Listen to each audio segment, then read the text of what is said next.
నేను మిమ్మును ప్రేమించినట్టే మీరును ఒకరినొకరు ప్రేమింపవలెను. మీరు ఒకని ఎడల ఒకడు ప్రేమ గలవారైన ఎడల దీన్ని బట్టి మీరు నా శిష్యులని అందరూ తెలుసుకుందురు. నేను మిమ్మును ప్రేమించినట్టే మీరును ఒకరినొకరు ప్రేమింపవలెను. మాట ప్రార్థన. పరిశుద్ధుడా, మిక్కిలి ప్రేమ కలిగిన మా ప్రభు, దయగలిగిన మీ నామమునకు స్తుతులు స్తోత్రాలు వందనాలు చెల్లించుకుంటున్నాం.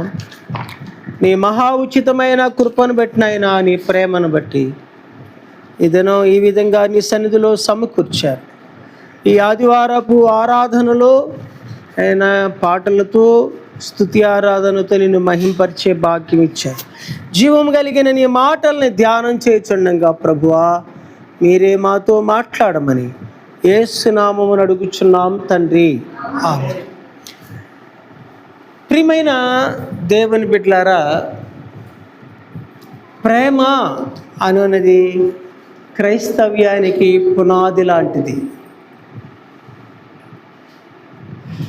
ప్రేమ అనేది క్రైస్తవ్యానికి ఆధారమైనది. క్రైస్తవ్యం ప్రేమ అనే పునాదుల మీద కట్టబడింది. యేసు ప్రభువారు ప్రేమ గురించి చెప్పటం మాత్రమే కాదు, కానీ ఆయన ప్రేమించాడు, లోకమును ఎంతో ప్రేమించాడు. వినండి, పాత నిబంధనలో మనం చూస్తాం, నీ దేవుని పూర్ణ హృదయంతో పూర్ణ ఆత్మతో ప్రేమించాలి. అదే నువ్వు ప్రేమించాలి, దేవుణ్ణి ప్రేమించాలి. క్రొత్త నిబంధనలో ప్రభు ఇచ్చిన గొప్ప ఆజ్ఞ ఏంటంటే మీరు ఒకరినొకరు ప్రేమ కలిగి ఉండాలి. ప్రేమ కలిగి ఉండండి, ప్రేమ కలిగి ఉండండి. ప్రతి తండ్రి ప్రతి తల్లి ఇద్దరు బిడ్డలు ఉంటే లేదా ఇంకా ఇద్దరి కంటే ఎక్కువ ఉంటే చెప్పే మాట ఏంటంటే మీరు బాగుండాలి అంటాడు కదా, మీరు బాగుండాలి అని కోరతారు. కానీ కొంచెం పరిస్థితులు మారినప్పుడు, కాలం గడిచిన తర్వాత ఒక సామర్థ్యం స్తోమత వచ్చింది అని అంటే ఎవరికి వాళ్ళకి స్వార్థం కలుగుతుంది. ఈ స్వార్థం అక్రమం విస్తరించుట వలన ప్రేమ చల్లారు. ప్రేమ కలిగి ఉండండి అని ప్రభు చెప్పాడు, కానీ అసలు ప్రేమ కలిగి ఉండటం కష్టమైపోతుంది. దేవుని బిడ్డలు ఏ పని చేయమన్నా చేయటానికి ఇష్టపడుతున్నారు. ప్రార్థన చేయండి అంటే ప్రార్థన చేయటానికి సిద్ధపడుతున్నారు. ఆరాధన చేయండి అంటే ఆరాధిస్తున్నారు. ఉపవాసం ఉండండి ఉంటున్నారు. ఏ పని చెప్పినా చేస్తున్నారు, కానీ ఒకరికొకరు ప్రేమ కలిగి ఉండడం అనేది చాలా కష్టమైపోతుంది. ప్రేమించలేని స్థితి ఈ దినాల్లో లోకంలో మరి ముఖ్యంగా దేవుని బిడ్డలకు ఏర్పడుతుంది. కనుక ప్రియమైన దేవుని బిడ్డలారా, ఒకరినొకరు ప్రేమించుకొనుడి అనేది ఒక ప్రత్యేకమైన ఆజ్ఞగా క్రొత్త నిబంధనలో దేవుడు దయచేశాడు. Love one another is a new testament commandment. ఒకరికొకరు ప్రేమ కలిగి ఉండండి అనేది క్రొత్త నిబంధన యొక్క ఆజ్ఞ. పాత నిబంధనలో నిన్ను వలె నీ పొరుగు వారిని ప్రేమించుమని ప్రభు చెప్పాడు. అందువలన మరి ఎంతో కొంత పొరుగు వాళ్ళని అయితే ప్రేమిస్తున్నారు, కానీ సహోదరుని ప్రేమించలేకపోతున్నారు.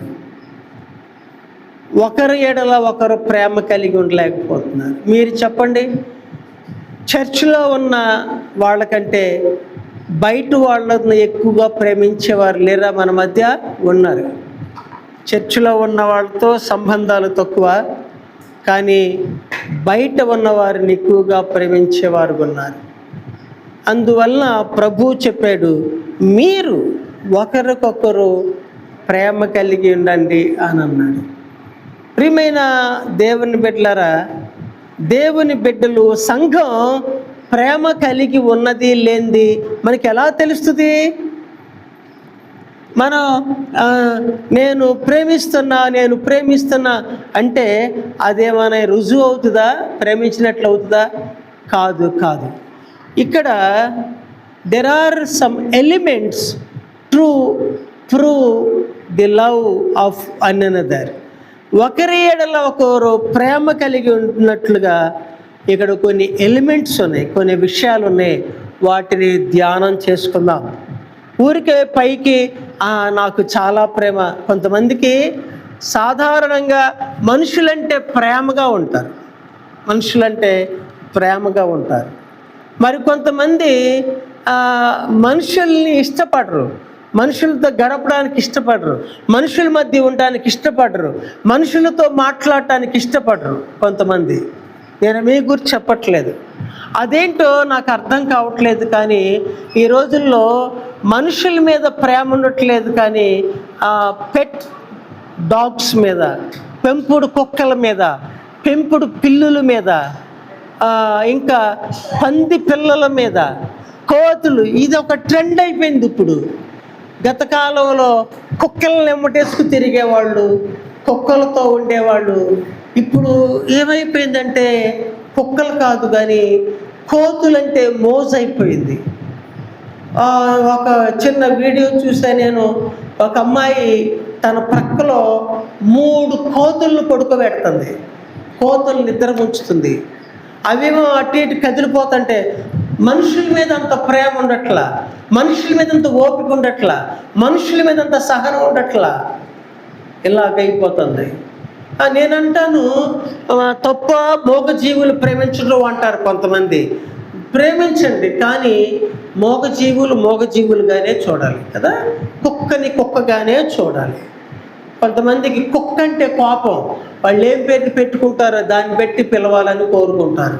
నువ్వేం కోరుకున్నా, నువ్వేమనుకున్నా అది కుక్కేగా, జాతి మారదు కదా. అలాగిన అదేంటో మనుషుల మీద ఉండట్లేదండి ప్రేమలో, మనుషుల మీద ఉండట్లే జాలి, దయ అనేది. ఇతర జంతువుల మీద, మిగిలిన ప్రాణుల మీద ప్రేమను చూపిస్తున్నారు. కానీ యేసయ్య అంటున్నాడు, మీరు ఒకరికొకరు ప్రేమ కలిగి ఉండండి అని అంటున్నాడు. మనం ఒకరికొకరు ప్రేమించుకోవాలంట. మనుషులంటే సహజంగా ప్రేమగా ఉంటారు కొంతమంది, కానీ క్రైస్తవులు, దేవుని బిడ్డలు, సంఘానికి వచ్చేవాళ్ళు ఎలాగుండాలంటే ఒకరంటే ఒకరు ప్రేమ ఆప్యాయతలు గలవారుగా ఉండాలి. అయితే దేవుని బిడ్డలారా, మనకి ఎలా తెలుస్తుంది? ప్రేమిస్తున్నట్లుగా, ప్రేమ కలిగి ఉన్నట్లు మనకి ఎలా తెలుస్తుంది? ఇక్కడ కొన్ని విషయాలు ఉన్నాయి, వాటి ద్వారా ప్రేమ కలిగినట్లు మనం అర్థం చేసుకోగలం.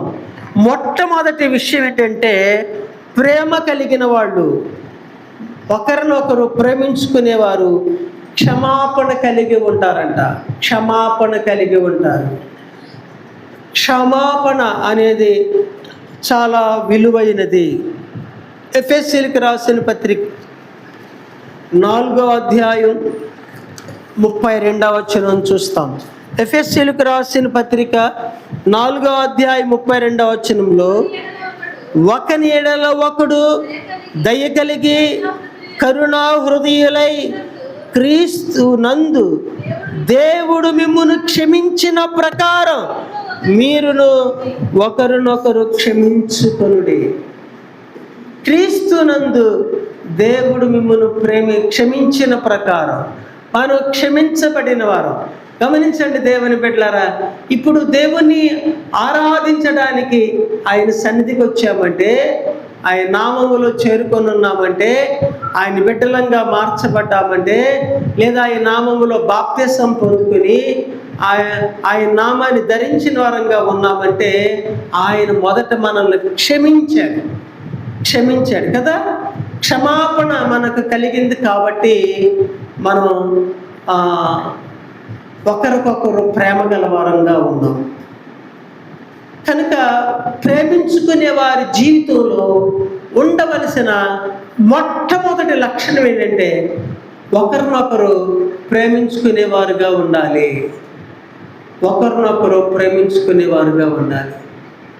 ఒకరినొకరు భక్షించుకునే వారు ఉండకూడదు, ఒకరినొకరు కరుచుకునే వారు ఉండకూడదు. ఎందుకో తెలియదు, అసలు మనుషుల్లో రాను రాను ప్రేమ చల్లారిపోతుంది. ఒకరంటే ఒకరు ఇష్టపడని పరిస్థితులు, ఒకరినొకరు ఓర్చుకోలేని పరిస్థితులు, ఒకరినొకరు సహించలేని పరిస్థితులు మనం చూస్తున్నాం. ప్రియమైన దేవుని బిడ్డలారా, మనలో తప్పులు ఉన్నా, మనలో లోపాలున్నా యేసయ్య మనల్ని క్షమించలేదా? ఆయన మనల్ని క్షమించినప్పుడు మనం మన తోటి వారిని క్షమించొద్దు, మన తోటి వారిని క్షమించాలి. అప్పుడే మనం దేవుని బిడ్డలుగా ఎంచబడతాం. మనం ఎదుటివారిని క్షమించకపోతే ఆయన మనల్ని కూడా క్షమించడు. పైగా మనం ప్రార్థన చేస్తాం, ఏమనంటే మా రుణస్థులను మేము క్షమించిన ప్రకారం, లేదా కొంతమంది మా అపరాధములను మేము క్షమించిన ప్రకారం మా అపరాధములను క్షమించు. అంటే దీని అర్థం ఏంటి? మేము ఎలాగూ క్షమిస్తామో అలాగే మమ్మల్ని క్షమించు. మేము క్షమించలేని వారమైతే మమ్మల్ని కూడా క్షమించొద్దు అని అర్థం. కాబట్టి ప్రియమైన దేవుని బిడ్డలారా, మనం క్షమించే వారంగా ఉండాలి. అప్పుడు ఆయన మనల్ని క్షమిస్తాడు. మనం క్షమించలేకపోతే ఆయన కూడా మనల్ని క్షమించాడు. కానీ కొంతమంది అనుకుంటారు, అబ్బో అట్లాగే చెప్తారులే, వాక్యం అలాగే చెప్తారులే, బైబిల్లో అలాగే ఉంటుందిలే, నేను మాత్రం క్షమించలేను, అసలు ఎంత ఘోరమో ఎంత నేరమో, అసలు అలాంటి వాళ్ళని ఎవ్వరూ క్షమించలేరు అని మనం అనుకుంటాం. ప్రియమైన దేవుని బిడ్డలారా, మనం కూడా అలాంటి వారమే. అయినా ఆయన మనల్ని క్షమించినప్పుడు మనం కూడా ఒకరి ఎడల ఒకరు క్షమాపణ గలవారంగా ఉండాలి, క్షమించే వారంగా ఉండాలి. చక్కని మాట పౌలు రోమీలకు రాస్తూ అంటున్నాడు, 12వ అధ్యాయం 17వ వచనం. రోమీలకు రాసిన పత్రిక 12వ అధ్యాయం 17వ వచనం. కీడుకు ప్రతి కీడు ఎవనికి నేను చెయ్యొద్దు. సహజంగా పాత నిబంధన స్టేట్మెంట్ అంటే పన్నుకు పన్ను, కంటికి కన్ను. ఎవరైనా నీ పన్ను ఓడగొడితే తిరిగి నువ్వు మరలా పన్ను రాలగొట్టవచ్చు. ఎవరైనా నీ కన్ను పొడిస్తే మరలా తిరిగి కన్ను పొడిచేయచ్చు. అందుకని పంటికి పన్ను, కంటికి కన్ను. క్రొత్త నిబంధనలు అలా కాదు. నీకెవరైనా కీడు చేస్తే మరలా తిరిగి కీడు చేయాలని చూడొద్దు. అందుకని క్రైస్తవ్యం అంటే చాలా కష్టం. ఎందుకు కష్టం అంటే, యేసు ప్రభు చెప్పిన మాట ఏంటంటే, ఎవరైనా నిన్ను ఒక చెంప మీద కొడితే రెండో చెంప తిప్పాలంట, ఈ చెంప మీద కూడా కొట్టు అని చూపించాలంట. అలాంటప్పుడు అలా పాటించడం కష్టం కదా, కష్టం కదా. ఒకసారి ఒక సహోదరి అంటది, ఇలాగ నేను చెప్తుంటే, నేను అసలు ఆమెను ఏమనలా, ఇలాగ వాక్యం చెప్తుంటే, ఏమనయ్య గారు నన్ను ఎవరినంటే మాత్రం నేను ఉండలేను అంటుంది. అమ్మ అలాగూ మరి అనకూడదు కదా మనం. నేను అంటానండి, నేను ఉండలేను అంటుంది. నేను ఉండలేనండి అంటాను, నేను అనేస్తాను అయ్య గారు అని అంటాను. సరే, అన్నడం వలన ఏం కలుగుతుందో, ఆమె ఏమి అనుభవిస్తుందో తెలుసు. కానీ బలహీనత ఏంటంటే, నేను ఉండలేను, నన్ను ఏమనంటే, నన్ను ఎవరన్నా, నేను ఎవరినేమన్నా నన్ను ఏమనంటే మాత్రం నేను ఊరుకోను. కానీ ప్రభు అంటున్నాడు, అలాగూ ప్రతీకారం తీర్చుకోవద్దు అని అంటున్నాడు. కీడుకు ప్రతి కీడు చేయవద్దు. మనుషులందరి దృష్టికి యోగ్యమైన వాటిని గురించి ఆలోచన కలిగి ఉండుడి. శక్యమైతే మీ చేతనైనంత మటుకు సమస్త మనుషులతో సమాధానంగా ఉండాలి, అందరితో సమాధానంగా. కనుక మనం దేవుని బిడ్డలం కాబట్టి ప్రేమ కలిగి ఉండాలి. ప్రేమగా ఉండాలంటే ఏమని తెలుసుకోవాలంటే, దేవుని బిడ్డలారా, మొదట క్షమించే వారంగా ఉండాలి, క్షమించే వారంగా ఉండాలి. కొంతమంది తెలియక హడావుల్లో లేదా ఇంకేదో వస్తువులు సర్దుకుంటూ కాలు ఎదుటివానికి తగిలింది అనుకోండి, ఆ కాలు తొక్కారు లేదా తన్నారు, కాలు తగిలింది, వెంటనే అంటాడు, సారీ చూడలేదు, క్షమించండి చూడలేదు అంటే, అవతల వ్యక్తి పర్వాలేదులే ఏమైంది అని అంటారు. ఏది మంచి మనస్సు ఉంది, ఎదుటి వారిని ప్రేమించే స్వభావం ఉంటే పర్వాలేదులే ఏమైంది అని. కానీ ఓర్పు లేనివారు, సహనం లేనివారు, సహించని వారు అనే మాట ఏంటంటే, కాలు తగిలి క్షమించండి అంటే వాళ్ళు అనే మాట ఏంటంటే, ఇవి కనిపించట్లేదా అంటారు. క్షమించండి అని అన్నా కానీ అర్థం తెలియదు వాళ్ళకి, క్షమించడం తెలియదు, చాలా కష్టం. అయ్యో అది ప్రమాదం తెలుసా? నీవు ఎదుటి వాడిని క్షమించలేకపోతే, క్షమించటం నీకు చేత కాకపోతే, క్షమించలేని వ్యక్తివైతే నీవు కూడా క్షమించబడవు.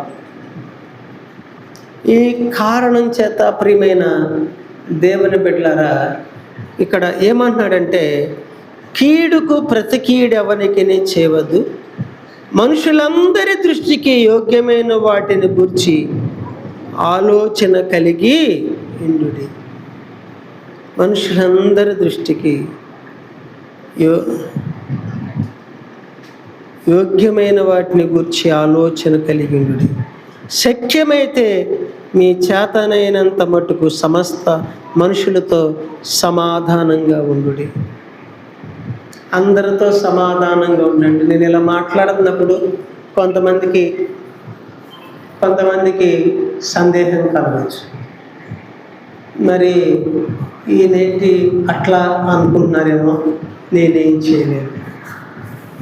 నేను వద్దు అని వెళ్ళిపోయినప్పుడు, వాళ్ళు స్వేచ్ఛగా స్వాతంత్రంగా ఉండాలని కోరుకున్నప్పుడు వెళ్ళిపోయిన వారు నేనేం చేయలేను కదా, అలా అనుకోకండి.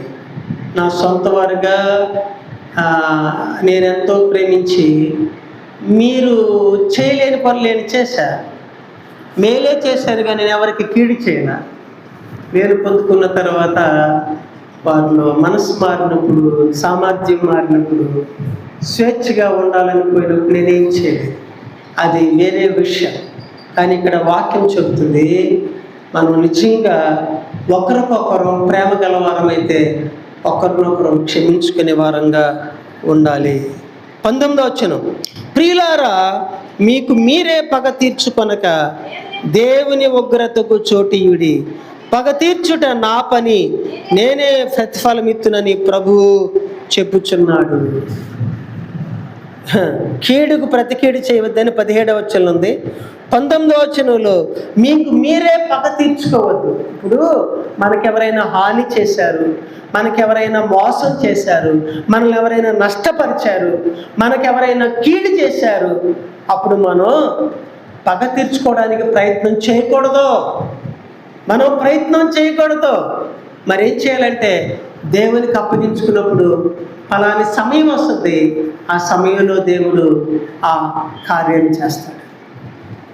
అది ప్రతి విషయానికి, ప్రతి కార్యానికి ఒక కాలం ఉంటుంది. దేవుని కాలం, గాడ్స్ టైం, ఆ దేవుని సమయం రావాలి.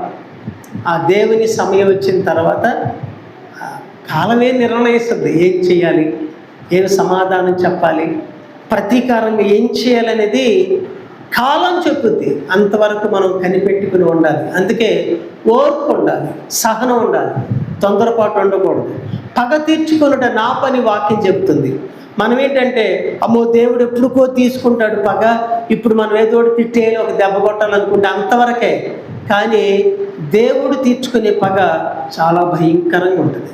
అందువలన దేవునికి అప్పగించుకున్నాం అనుకో, ఆ రివెంజ్, ఆ ప్రతీకారం అనేది చాలా గంభీరంగా, భయంకరంగా ఉంటుంది. కాబట్టి మనం ఏమన్నా చేసే కంటే, మనం పగ తీర్చుకోవడానికి ప్రయత్నం చేసే కంటే దేవుడు చూసుకుంటానంటున్నాడు. కాబట్టి దేవునికి అప్పగించుకోవటం అనేది చాలా మంచి పని.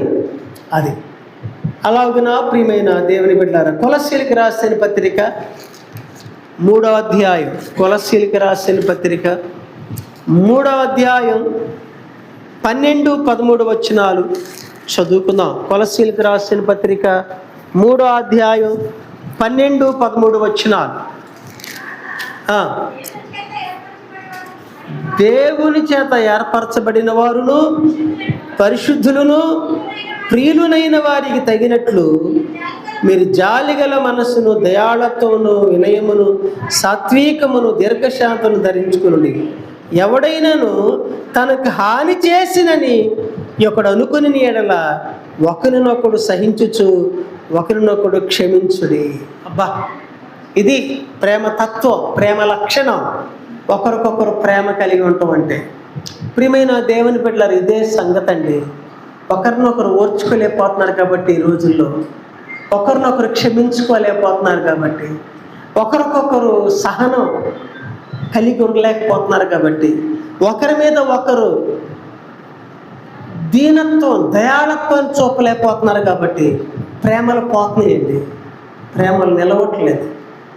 అసలు ప్రజల్లో ప్రేమ అనేది కనుమరుగైపోతుంది. కానీ ప్రేమే క్రైస్తవ్యానికి ఆధారం. ప్రేమించండి, మీరు ప్రేమ కలిగి ఉండండి అని వాక్యం చెప్తుంది. మనం ఒకరికొకరు ప్రేమ కలిగి ఉండాలంట. అలాగ ప్రేమించకపోతే మనం ఆయన వారం కానే కాదు. కాబట్టి ప్రియమైన దేవుని బిడ్డలారా, ఇక్కడ మనం చేయవలసిన పని ఏంటంటే, నేర్చుకోవాల్సిన విషయం ఏంటంటే, కొలస్సీలకు రాసిన పత్రిక 3వ అధ్యాయం 13వ వచనంలో, ఎవడైనాను తనకు హాని చేసేనని ఒకడు అనుకుని ఎడల ప్రభువు మిమ్మును క్షమించినలాగున మీరును క్షమించుడి. మనల్ని ఎలాగైతే ప్రభువు క్షమించాడు, మనం దేవుడు క్షమించలేదా? అబే అదేమి లేదయ్యా, అసలు నేనేమీ తప్పు చేయలే జీవితంలో, అందుకే నాకు క్షమాపణ అవసరం లేదు అని అనేవాళ్ళు ఎవరైనా ఉన్నారా? లేదు. మనమందరం కూడా తప్పిపోయిన వారమే, దేవునికి వ్యతిరేకంగా ప్రవర్తించిన వారమే. అయినా ఆయన మనల్ని క్షమించాడు కాబట్టి మనం కూడా ఒకరికొకరు ప్రేమ కలిగి ఉండాలి, సహనం కలిగి ఉండాలి, ఓర్మి కలిగి ఉండాలని వాక్యం చెబుతుంది. రెండవదిగా ప్రియమైన దేవుని బిడ్డలారా, ప్రేమించుకునే వారిలో ఉండే లక్షణం, లేదా ఒకరంటే మరొకరికి ప్రేమ గల వారిలో ఉండే లక్షణం ఏంటంటే, దీనత్వంతో సేవ చేసుకోవాలి. అది హ్యూమిలిటీ అండ్ సర్వీస్ అన్నాడు. దీనత్వంతో ఒకరికొకరు సేవ చేసుకోవాలంట. సేవ, సర్వ్ వన్ అనదర్, ఒకరికొకరు సేవ చేసుకోవాలి. ఒకరికొకరు ప్రేమ గలవారు ఏం చేయాలంట? ఒకరికొకరు సేవ చేసుకోవాలి. సేవ అంటే, ఇప్పుడు ఎవరైనా ఒక వ్యక్తి ఒక బరువైన వస్తువుని తీసుకెళ్తున్నప్పుడు వెంటనే నేను ఎదురెళ్ళి మే ఐ హెల్ప్ యూ అని అడగాలి. నేను నీకేమైనా సహాయం చేయొచ్చా, నేను కూడా నీకు సహాయం చేయనా అనాలి. అలాగున ఒకరికొకరు సేవ చేసుకోవాలి. ప్రియ దేవుని బిడ్డలారా, అసలు సేవ చేసింది యేసు ప్రభువారు. ఆయనలాగా మనం చేయలేము. అది ఎలాగంటే, ఆయన సేవ చేసి నేను మీకు చేసిన ప్రకారం మీరును ఒకరికొకడు అలాగున చేయండి. ఏమి సేవ చేశాడు యేసయ్యా? అమ్మా ఎన్నుకున్నవాళ్ళు, యేసయ్య ఏమి సేవ చేశాడు? ఎప్పుడైనా యేసు ప్రభు పని చేశాడా? ఆయన చేయుటకును బోధించుటకును ఆరంభించినవి నా మొదటి గ్రంథములో వ్రాసి తినంటాడు లూకా అపోస్తుల కార్యం పరిచయం చేసేటప్పుడు. యేసు ప్రభు ఈ లోకానికి ఎందుకు వచ్చాడంటే, చేయుటకు, బోధించటానికి. ఏమైతే బోధించాడో వాటినే చేశాడు, ఏమైతే చేశాడో వాటినే బోధ చేశాడు. అంతేగాని ఆయన చెప్పి చేయని వాడు కాదు, చెప్పటం వరకే కానీ చేతలు లేనివాడు కాదు Yesayya. He does the things. ఆయన పని చేశాడు, ఆయన పని చేశాడు. అది అందువలన ఆయన పరిచర్యలో ఈ లోకంలో ఉన్న కాలంలో చాలా పనులు చేశాడు. కానీ ప్రభు చేసిన ప్రాముఖ్యమైన పని ఏంటంటే, శిష్యుల పాదాలు కడిగాడు యేసు ప్రభు. ఇది చాలా హీనమైన పని. తన పై వస్త్రం తీసి పక్కన పెట్టి, తువాలు తీసి నడుముకు కట్టి, గిన్నె పట్టుకుని ఒక్కొక్క శిష్యుని పాదాలు కడిగాడు. కడిగి ఏమన్నాడంటే, నేను మీకు చేసిన ప్రకారం మీరును ఒకరికొకరు అలాగున చేయండి. అది ఒకరికొకరు మనం సేవ చేసుకోవాలి, పరిచర్య చేసుకోవాలి. అదే ఆదరణ. అలాగూ సేవ చేయటం, ఒకరికొకరు సేవ చేయటం అనేది అది ఎంతో ఆశ్చర్యకరమైంది. నిజంగా ఇంత వాక్యం వింటున్నాం కానీ దేవుని బిడ్డల్లో ఈ మైండ్ ఉండట్లేదు. దేవుని బిడ్డల్లో ఈ యాటిట్యూడ్ ఉండట్లేదు. ఏది సర్వింగ్ వన్ అనదర్ అనే యాటిట్యూడ్ ఉండట్లేదు. మొన్న గుడివాడలో అక్కడ ఉన్న మందిరానికి రోడ్ అనేది సరిగా లేదు. సరిగా లేక బాగా ఇబ్బంది ఆ రోడ్డు నడవాలంటే. వాళ్ళు ఏదో ఏదో రాయి మొక్క వేసుకుని చిన్న రోడ్డు వేసుకుంటే అక్కడ మన పని జరుగుతూ వలన ట్రాక్టర్లు, లారీ, ప్రొక్లైనరు వచ్చి ఉన్నది కూడా పాడైపోయింది, మట్టి బయటపడి. నేను రోడ్డు వేయిస్తానని చెప్పాను. రాయి మొక్క తోలిస్తే పరుద్దామని అంటే ఇక్కడ ఇట్లా వాకింగ్ చెప్తుండగా అక్కడ 2 ట్రక్కులు రాళ్ళు తోలారు. నేను ఇక్కడున్న ఫోన్ ఎత్తలా, పోసేసారు. పోసేస్తే ఆ చివరున్నది దేవుని బిడ్డలు. వాళ్ళు మీరెవరినైనా ఈ లోపల వాక్యం అయిపోయింది, ఇక్కడ వాళ్ళు ఉంటే ఎవరినైనా పంపించండి అయ్యగారు, మేము కూడా మొదలుపెట్టి పోస్తూ ఉంటామన్నారు. దేవుని బిడ్డలు మొదలుపెట్టి పోస్తుంటే ఆ ప్రక్కన అన్యులు ఉన్నారు. 2-3 కుటుంబాలు, అన్ని కుటుంబాలు భయంకర విగ్రహారాధన. ఒక సహోదరి అయితే అసలు లేవగానే పూజలు చేయకుండా బయటికి రాదు. అలాంటి విగ్రహారాధికులు ఈ దేవుని బిడ్డలు ఒక్కరే రాళ్ళు పోస్తున్నారని వాళ్ళు కూడా లైన్గా నిలబడి బారుగా పోషిస్తారు. మన వాళ్ళు వెళ్ళేసరికి అయ్యిపోయింది. సర్వింగ్ వన్ అనదర్, ఒకరికొకరు సేవ చేయటం ఏంటది. వాళ్ళ పని వాళ్ళు చేసుకుంటారు, మనకెందుకు అనుకోకూడదు. అనుకోకూడదు. మనం ఏమైతే చేస్తామో అదే మనకి చేయబడుద్ది. మనం ఏమైతే విత్తుతామో దాన్ని కోస్తాం.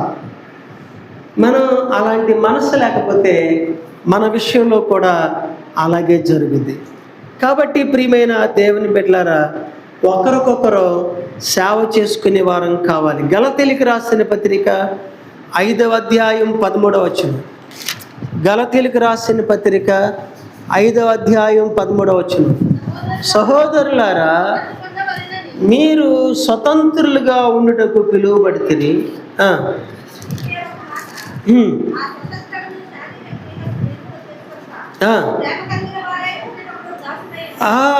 ప్రేమ కలిగిన వారే ఒకరికొకడు దాసుడై ఉండండి. దాసుడై ఉండండి అన్న మాటకి ఇంగ్లీష్లో ఏముందంటే సర్వ్ వన్ అనదర్ అనుంది. ఒకరికొకరు సేవ చేసుకోనండి అన్నది. ఒకరికొకరు సేవ చేసుకోనండి.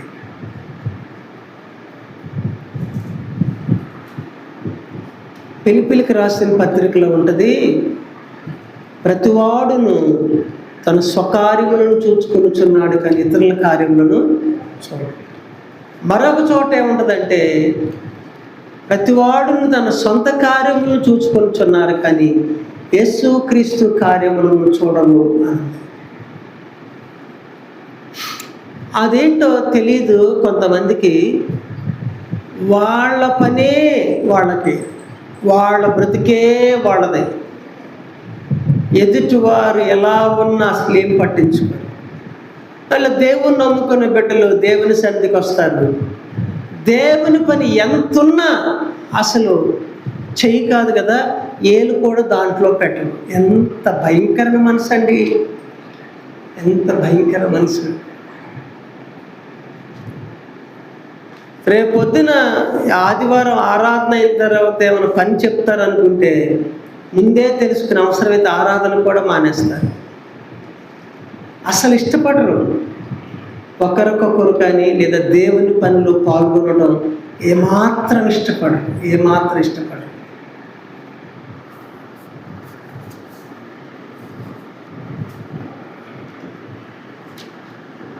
కొంచెం వివరంగా చెప్పగలను కానీ లైవ్ వెళ్తుందిగా, బాగోదు. ఇక్కడే ఒక ఇష్యూ ఉంది,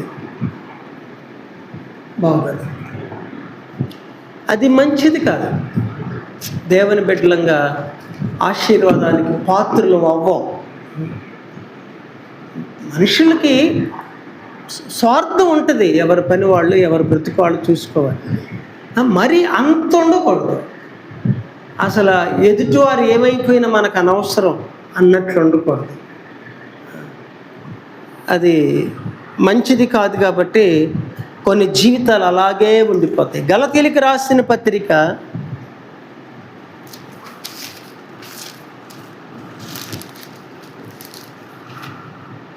6వ అధ్యాయం 2వ వచనం.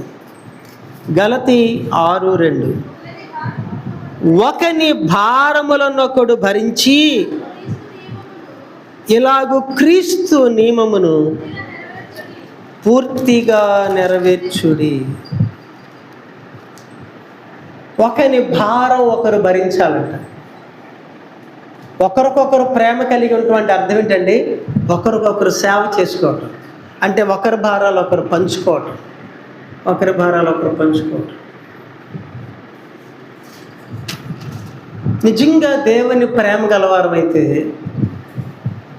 ఈవేళ మన సహోదరులు, మన సహోదరీలు, మన అందరూ ఒక కుటుంబం, చర్చికి రాని వాళ్ళని మనం ఆరా తీయాలి. ఏంటయ్యా ఈరోజు చర్చికి రాలేదేంటి? అమ్మా ఏమైంది? బాగలేదా? ఈవేళ చర్చికి రాలేదేంటి? ఏమైనా ఇబ్బంది వచ్చిందా? ప్రేమ.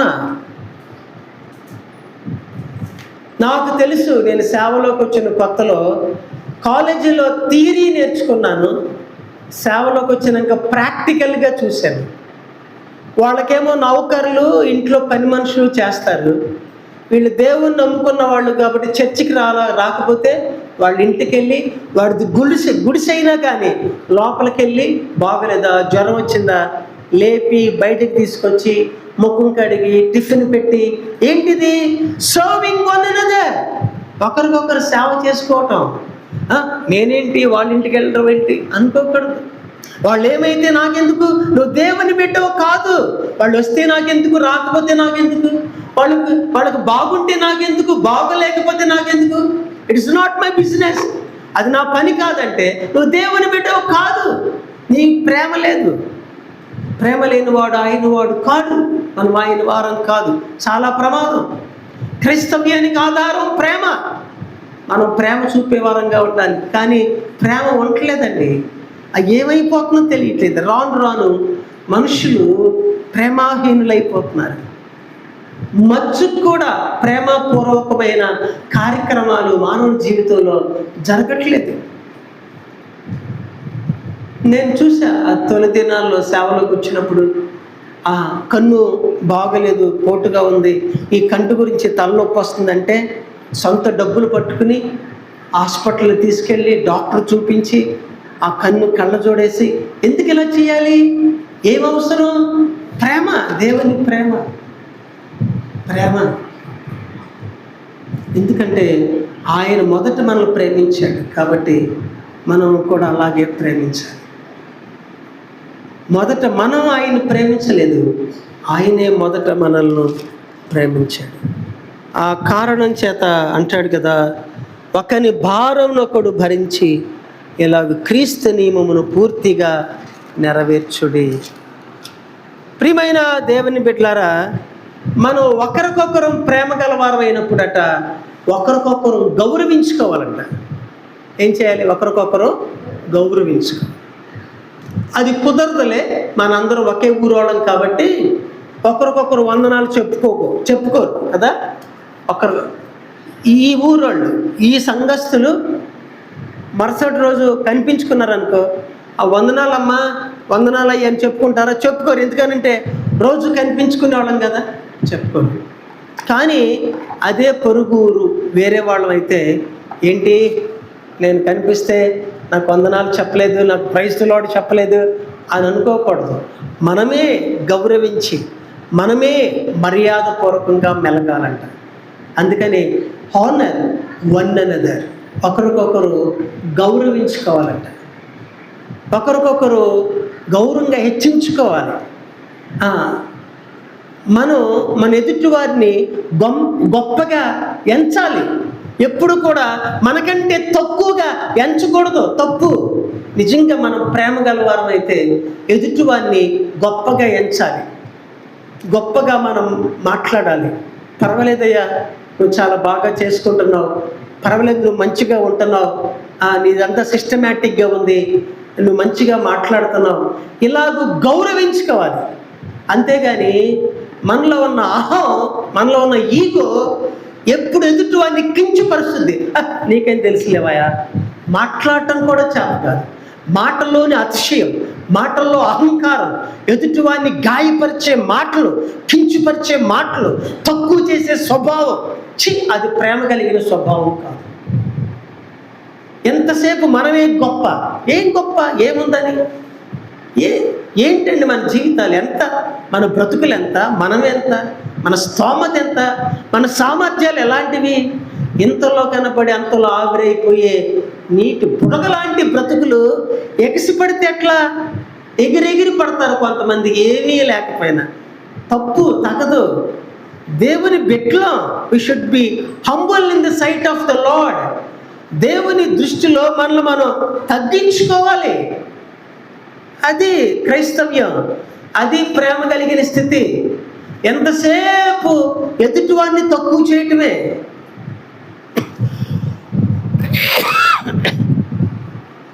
అందుకని యోహాను అంటాడు కదా, అంత మరి ప్రధాన యాజకుని కుమారుడైనప్పటికీ ఆయన ఏమంటాడంటే, యేసయ్య గురించి, ఆయన హెచ్చవలసినది, నేను తగ్గవలసినది. నా వెనుక వచ్చువాడు నాకంటే బలవంతుడు, ఆయన కాలి చెప్పు వారు విప్పుటకైనను నేను పాత్రుడను. అది అలాగూ మనం ఎదుటివారిని హెచ్చించే స్వభావం కలిగి ఉండాలి. అది గౌరవించటం, గౌరవం, అది ప్రేమకు చిహ్నం. దేవుని బిడ్డలారా, ఎదుటివారి మీద ప్రేమ లేకపోతే గౌరవించటం కాదు కదా, కించిపరిచి అమర్యాదగా లేకపోతే అవమానపరుస్తూ మాట్లాడతారు. అది తగదు, అది తగదు. దయచేసి ఈ వాక్యం చూడండి, రోమీయులకు రాసిన పత్రిక 12వ అధ్యాయం 10వ వచనం. రోమీయులకు రాసిన పత్రిక 12వ అధ్యాయం 10వ వచనం. సహోదర ప్రేమ విషయంలో ఒకని యందొకడు ఘనత విషయంలో ఒకరినొకడు గొప్పగా ఎంచుకోండి. ఏంటంటే ఒకరికొకరు గొప్పగా ఎంచుకోవాలి. ఘనత విషయంలో ఒకరినొకరు గొప్పగా ఎంచుకోవాలి. You are great brother, your sister, you are greater than me. నాకంటే నువ్వు గొప్పవాడివి, నాకంటే నువ్వు యోగ్యుడివి, నాకంటే నువ్వు అర్హుడవు, నువ్వు చాలా బాగా ప్రార్థన చేస్తున్నావు, దేవుని ఎందుకు భయభక్తులు కలిగి ఉంటున్నావు, దేవుని ప్రేమిస్తున్నావు, పర్వాలా అని మనకు అలా ఉండదు. నా కింద అతను ఎందుకు పనికొస్తాడు, నాకు అతనికి పోలిక ఎక్కడ, నేను సంథింగ్ గ్రేట్, నేను చాలా గొప్ప అని. తన్ను తాను హెచ్చించుకునేవాడు తగ్గించబడతాడు, తనకు తాను తగ్గించుకునేవాడు హెచ్చించబడతాడు. కనుక ప్రియమైన దేవుని బిడ్డలారా, నిజంగా దేవుని ప్రేమ గలవారమైతే ఎదుటివారిని గౌరవించే స్వభావం కలిగి ఉండాలి, ఎదుటివారిని ఘనపరిచే స్వభావం కలిగి ఉండాలి, కానీ అవమానపరిచే వారంగా మనం ఉండకూడదు. చివరిగా 4వదిగా, నిజంగా మనం ప్రేమ గలవారం అయితే ఒకరి యందొకడు మనస్సు కలిగి ఉండాలి. ఇది కష్టం. ఏది? ఒకరి యందొకరు మనస్సు కలిగి ఉంటాం అంటే, మనస్సు కలిగి ఉంటాం, ఒకరి యందొకరు ఐక్యత కలిగి ఉండాలంట. ఒకరి మనసులో ఒకరు, ఏదైనా కలపొచ్చు కానీ మనసులు మాత్రం కలవు కదా. భలే ఉంటుంది బిల్డప్, షోయింగ్ అనమాట. సహోదరులు ఇద్దరు కలవగానే ఇట్లా సెకండ్ ఇచ్చేసుకుంటారు. బ్రదర్ ఏంటి బాగున్నావా, చాలా సంతోషం నువ్వు కలవటం అని ఈ చెయ్యట్లాగా ఉంటుంది, ఊపుతూ ఉంటారు, మాట్లాడుకుంటూ ఉంటారు. ఒక ఆయన అమెరికన్ అన్నాడు, ఇండియన్స్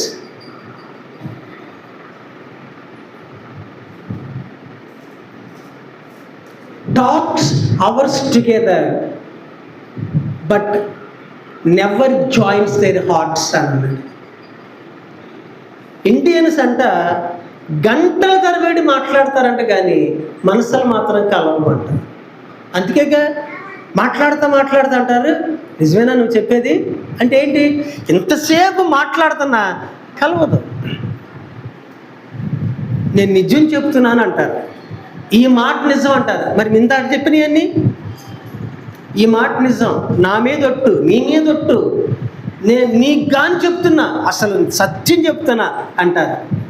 ఎంత మొత్తుకుని చెప్పినా అవతలికి వెళ్ళినాక అనుకుంటాడు, వీడు చెప్పినవన్నీ అసలు నిజమేనా అనుకుంటాడు. కారణం ఏంటి? మనసులు కలవు, ఒకరి మీద ఒకరు నమ్మకం ఉండదు. చాలా కష్టం. చేతులు మాత్రం ఓకే గట్టిగా నలిపి ఊపుతో మాట్లాడుకుంటారు, ఏంటి బ్రదర్ అని. కానీ హృదయాలు మాత్రం కలవు. ఇదంతా బయటికి మాత్రమే, లోపలతో మాత్రం కలవు. అది అస్సలు పనికిరాదు. ఏది? దేవుని బిడ్డలంగా ఆత్మీయ జీవితంలో మనసులో కలవకుండా ఫలించటం అనేది, అభివృద్ధి చెందటం అనేది అసాధ్యం. ఆది సంఘంలో చూడండి, ఏదైనా ఏక మనసుతో, ఏక హృదయంతో చేసింది అభివృద్ధి చెందింది. వారు ఏక మనసుతో ప్రార్థన చేయగా పరిశుద్ధాత్మను పొందుకున్నారు. వారు ఏక మనసుతో ప్రార్థన చేయగా అగ్ని దిగి వచ్చింది. వారు ఏక మనసుతో ప్రార్థన చేయగా అద్భుతాలు జరిగినాయి. ఇప్పుడు ఏమంటున్నామంటే, అప్పుడు మొదటి శతాబ్దంలో ఆది సంఘ కాలంలో అలాగ అద్భుతాలు జరిగినాయిగా, ఇప్పుడు జరగట్లేదేంటి? అప్పుడు ఉన్న దేవుడు ఇప్పుడు లేడా? అప్పుడు దేవుని శక్తి ఇప్పుడు లేదా? ప్రశ్నలు వేయటం ఎక్కువ, విమర్శించటం ఎక్కువ, కానీ గ్రహించటం తక్కువైపోయింది. ఎందుకు జరుగుతాయి ఈ దినాల్లో? ప్రేమ ఎక్కడుంది అసలు? ప్రేమ మచ్చుకు కనిపించట్లేదండి. ప్రేమ మచ్చుకు కూడా కనిపించట్లా.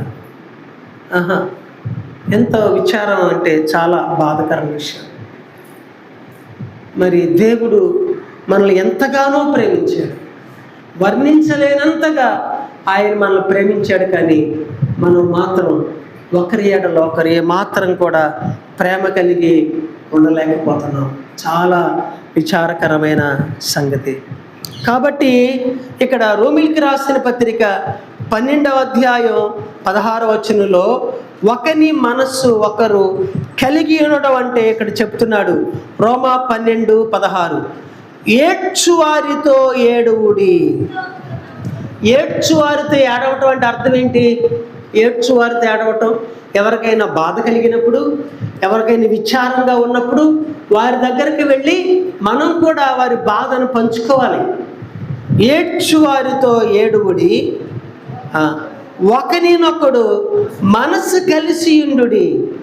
ఒకరినొకడు, ఒకరికొకరు మనస్సు కలిసి ఉండాలంట. మనస్సులు కలవాలి.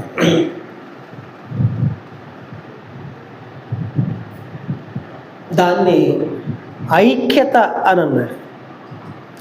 ఏక మనస్సు. కొరింథీయులకు రాసిన మొదటి పత్రిక 1:10. కొరింథీయులకు రాసిన మొదటి పత్రిక 1వ అధ్యాయం 10వ వచనం. అందరూ చూడండి. కొరింథీయులకు రాసిన మొదటి పత్రిక 1వ అధ్యాయం 10వ వచనం. సహోదరులారా, మీరందరూ ఏకభావముతో మాటలాడవలనియు, మీలో కక్షలు లేక ఏక మనస్సుతోనూ ఏక తాత్పర్యముతోనూ మీరు సన్నద్ధులై ఉండవలనియు మన ప్రభు అయిన యేసు క్రీస్తు పేరట మిమ్మును వేడుకొనుచున్నది. ఏముండాలంట? మీరందరూ ఏకభావముతో మాటలాడవలని. మనసులు కలవనప్పుడు ఒకరి పని చేద్దామంటే మరొకరు వద్దంటారు, ఒకరు చేద్దామంటే వద్దంటారు, ఒకరు వద్దంటే చేద్దామంటారు. కలవదు. మనసులు కలవనప్పుడు ఏది జరగదు. అందువలన ప్రియమైన దేవుని బిడ్డలారా, ఏకభావముతో మాట్లాడవలని, మీలో కక్షలు లేక ఏక మనసుతోనూ ఏక తాత్పర్యంతోనూ మీరు సన్నద్ధులై ఉండవాలని మన ప్రభు అయిన యేసుక్రీస్తు పేరట మిమ్మల్ని వేడుకొనుచున్నాను. ప్రార్థన చేస్తాడంట పౌలు గారు. ఏమని? కొరింథీ సంఘం. ఎందుకు కొరింథీ సంఘం ఐక్యతలే తెలుసా? నేను చాలాసార్లు చెప్పాను. కొరింథీ పట్టణం గ్రేట్ ట్రేడ్ సెంటర్, పెద్ద వ్యాపార కేంద్రం. ఎక్కడైతే వాటర్ ఉంటుందో అక్కడ వ్యాపారం భయంకరంగా ఉంటుంది. కొరింథీ పట్టణానికి ఒక వాటర్ రేవు కాదు, 2 వాటర్ రేవులు ఉంటాయి. ఎందుకనంటే ఆ పట్టణానికి 2 సముద్రాలు కలుస్తాయి కాబట్టి 2 వాటర్ రేవులు ఉన్నాయి. ఒక వాటర్ రేవు ఉంటేనే విపరీతమైన వ్యాపారం ఉంటుంది. 2 వాటర్ రేవులు ఉన్న కారణం చేత చాలా వ్యాపారం. వాడలు సరుకు దించుకోవాలి. దించిన సరుకుని కొన్ని రోజులు ఉంచడానికి టెంట్లు కావాలి. అవతల వాడర్ వెళ్ళటానికి పనివారు కావాలి. ఆ వాడ వచ్చే వరకు మరలా పట్టణంలో ఉన్నప్పుడు భోజనం, సదుపాయాలు, నివాసం, పెద్ద వ్యాపార కేంద్రం కొరింథు. వ్యాపారం ఎక్కడ ఉంటుందో అక్కడ గ్రీకులు ఉంటారు, రోమన్స్ ఉంటారు, యూదులు ఉంటారు. మిగిలిన వాళ్ళు ఉంటారు కానీ ఈ ముగ్గురు ఎక్కువ మంది ఉంటారు. ఎవరు? గ్రీకులు, రోమన్స్, యూదులు ఎక్కువ. వీళ్ళని మించిన ట్రేడ్ పీపుల్ ఉండరు. వ్యాపారపు పీపుల్, వ్యాపారస్తులు ఉండరు. అంత పెద్ద వ్యాపారం చేస్తారు. అలాగే పౌలు గారు సంవత్సరంన్నర అక్కడ ఉండి సేవ చేసినందుకు సంఘం ఏర్పడింది. ఈ సంఘంలో గొప్పవాళ్ళు చేర్చబడ్డారు. ఈ సంఘంలో వ్యాపారస్తులు చేర్చబడ్డారు. చేర్చబడిన తర్వాత పౌలు ఉన్నంత వరకు బాగానే ఉంది. కానీ పౌలు మళ్ళీ ప్రక్క సంఘానికి సేవకి వెళ్ళినప్పుడు ఈ సంఘంలో విమర్శలు వచ్చినాయి, ఈ సంఘంలో భేదాలు వచ్చినాయి, ఈ సంఘంలో కక్షలు వచ్చినాయి. ఎందుకనంటే అందరూ వ్యాపారస్తులు, అందరూ ఉన్నవాళ్ళు నేను గొప్ప అంటే నేను గొప్ప అనుకుంటున్నారంట. మనస్సులు కలవట్ల. అందుకని అంటాడు ఏక మనస్సు ఉండాలి అని కొరింథీ సంఘం కొరకు ప్రార్థన చేస్తున్నారంట పౌలు గారు. ఏముండాలని? ఏక మనస్సు ఉండాలని, ఐక్యత ఉండాలని. కొరింథీ సంఘానికి పౌలు గారు ప్రార్థన చేస్తే మనందరి కొరకు యేసయ్య ప్రార్థన చేశాడు. ఏమని ప్రార్థన చేశాడు? ప్రార్థన చేశాడు? తండ్రి, నీవు నేను ఎలాగూ ఏకమై ఉన్నామో నీవు నాకు అనుగ్రహించిన వారు కూడా ఏకమై ఉండేలాగుని చెయ్యయ్యా అని ప్రార్థన చేశాడంట. యోహాను సువార్త 17వ అధ్యాయం చూడండి. యోహాను సువార్త 17వ అధ్యాయం 11వ వచనం చదువుకుందాం. యోహాను సువార్త 17వ అధ్యాయం 11వ వచనం. నేనికను లోకంలో ఉండను కానీ వీరు లోకములో ఉన్నారు. నేను నీ ఎద్దుకు వచ్చుచున్నాను. పరిశుద్ధుడు అయిన తండ్రి, మనము ఏకమై ఉన్నలాగున వారును ఏకమై ఉండునట్లు నీవు నాకు అనుగ్రహించిన నీ నామమందు వారిని కాపాడుము. అయ్యా, వారు ఏకంగా ఉండేలాగుని కాపాడయ్యా అని మన కొరకు ప్రభు ప్రార్థన చేశాడంట తండ్రికి. మనం ఏమై ఉండాలంట? ఏకంగా ఉండాలి. అర్థమవుతుందా? మాటలు అర్థమవుతుంది ఏమన్నా? అసలు అర్థమవుతుంది. నీవు నేను ఏకమై ఉన్నలాగున ప్రభు తండ్రికి అడుగుతున్నాడు. మన ఇద్దరం ఎలాగూ ఏకంగా ఉన్నామో నీవు నాకు అనుగ్రహించిన వారు కూడా ఏకంగా ఉండేలాగున కాపాడయ్యా. ఎంత బాధ లేకపోతే అంత ప్రార్థన చేస్తాడండి. 22వ వచనం కూడా అదే అధ్యాయం 22వ వచనం చూడండి. మనము ఏకమై ఉన్నలాగున వారును ఏకమై ఉండవలని నీవు నాకు అనుగ్రహించిన మహిమను నేను వారికి ఇచ్చితిని. ఎన్నోసార్లు ప్రభువు వారు ఏకమై ఉండేలాగా చెయ్యయ్యా అని ప్రార్థన చేస్తాడు. ఏకమై ఉండేలా. ఒకసారి ఎఫెసీయులకు రాసిన పత్రిక 4వ అధ్యాయం 13వ వచనం చూడండి.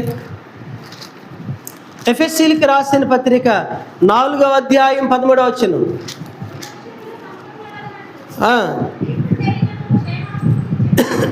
పరిశుద్ధులను సంపూర్ణమునట్లు క్రీస్తు శరీరము క్షేమాభివృద్ధి చెందుటకును పరిచర్య తరము జరుగుటకును ఆయన కొందరిని అపొస్తలుగాను, కొందరిని ప్రవక్తలుగాను, కొందరిని సువార్తిగాను, కొందరిని కాపరులుగాను, ఉపదేశకులుగాను నియమించాను. ఇది ఎలాంటి పరిస్థితులు ఉన్నప్పటికీ, ఎవరు ఏ స్థితిలో ఉన్నప్పటికీ ఒకరికొకరు ప్రేమ కలిగి ఉండాలి. అదే ఐక్యత. ఎంత మంచి మాట అంటాడు కదా 133వ కీర్తనలో, సహోదరులు ఐక్యత కలిగి ఉండుట ఎంత మేలు ఎంత మనోహరం. మేలు ఎక్కడుందంట? ఎక్కడ? ఐక్యతలో, భేదాభిప్రాయాల్లో కాదు, భిన్నాభిప్రాయాల్లో కాదు, మనసులో తారతమ్యాలు, మనసుల్లో వ్యత్యాసాలు, మనసుల్లో కక్షలు, మనసుల్లో క్రోధాలు, పెద్ద సమస్యలే ఉండవు. చిన్ని విషయాలు, చిన్ని సమస్యలు, చిన్న విషయాల గురించి పెద్ద భేదాలు పనికిరా.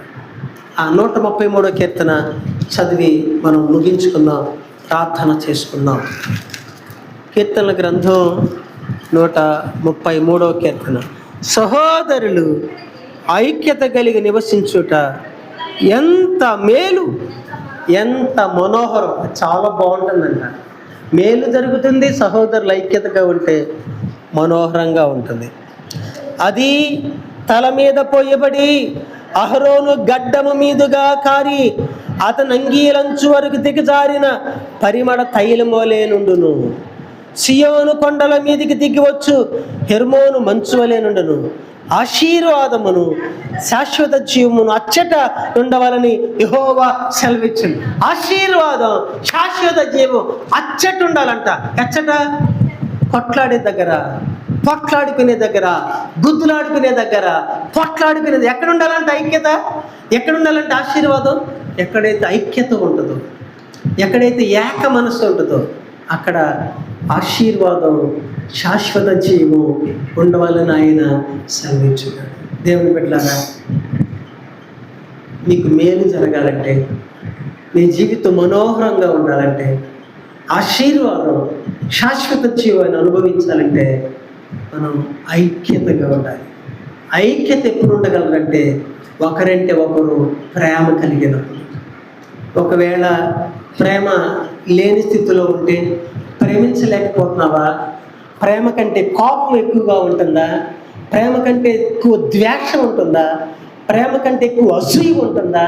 ప్రేమ కంటే ఎక్కువ సహించలేని స్థితి ఉంటుందా?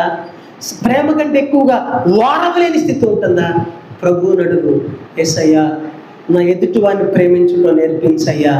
నీవు నన్ను ఎలాగూ ప్రేమించావో నేను అలాగున ప్రేమించడం నేర్పించయ్యా. మేము ఒకరి ఎందుకరు ప్రేమ కలిగి ఉండటం నేర్పించయ్యా అని ప్రభువుని అడిగితే ఆ మనసు మనకు కలుగుతుంది, ప్రేమించగలం. ఎక్కడైతే ప్రేమ, ఐక్యత, అనురాగం ఉంటుందో అక్కడ ఆశీర్వాదం ఉంటుంది. అంటే కృప మెండుగా దేవుడు మనకు దయచేయను గాక. ఆమె ప్రార్థన చేసుకుందామా? చిన్న మాటలను మనన చేసుకుంటూ ప్రభుని మాట వేడుకుందాం. సన్నిధిలో ప్రార్థన చేసుకుందాం. అందరూ చిన్న మాట ప్రార్థన చేయండి. ప్రభువా, వాక్యాన్ని వినటం మాత్రమే కాదు కానీ విన్న వాక్యం నా హృదయంలో ఫలింపు చేయనాయనా అని చిన్న